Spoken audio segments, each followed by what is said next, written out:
Okay, I have made my last episode of the Victoria Reports, and I have made a call for inaction. But that does not mean that we should stop studying and taking lectures, right?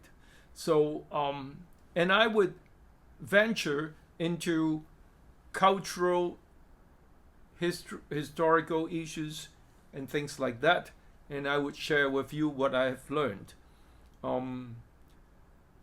So today I'm going to share a French phrase. Le roi est mort, vive le roi. The king is dead. Long live the king. The king is dead. Long live the king. Now, I think this first came out in the 15th century when we have the throne passed from one French king to another. If I remember correctly, it was Charles V to Charles VI. Could be something else, but Charles for sure. Whether it was the fifth or the sixth, it doesn't matter. So what does that mean? That means that there's a continuity of the monarchy, even though we have to accept the mortality of one human life. And then now I have some other connections with the Chinese way of looking at the continuity of political and cultural structures. Now, we know that nothing lives forever. A regime, an organization, especially a human life, as I have mentioned, or a newspaper, they all, from time to time, would come to an end. But here, I have this teachings of Zhongji from more than 2,000 years ago, from a very long time ago when there was not even a China as such.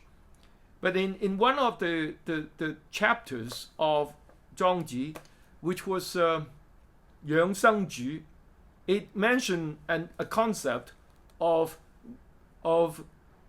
preserving the eternity through limited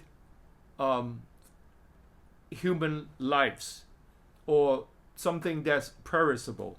And we have the idea of an eternal flame. You see, we can keep a flame growing by burning firewood, by burning anything.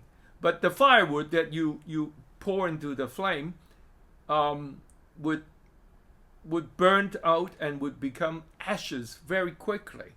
But as long as you keep filling in and supplying and replenish the firewood, and then the flame would last forever. You see, the flame itself is an existence, and the flame is actually eternal if you have an unlimited supply of firewood. You see, so what this is sort of a way, or probably the only way to solve this problem of carry on and not giving up.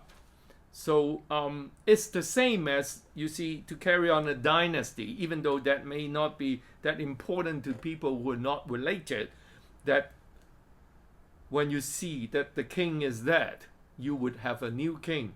So, le roi est mort, vive le roi. The king is dead, long live the king.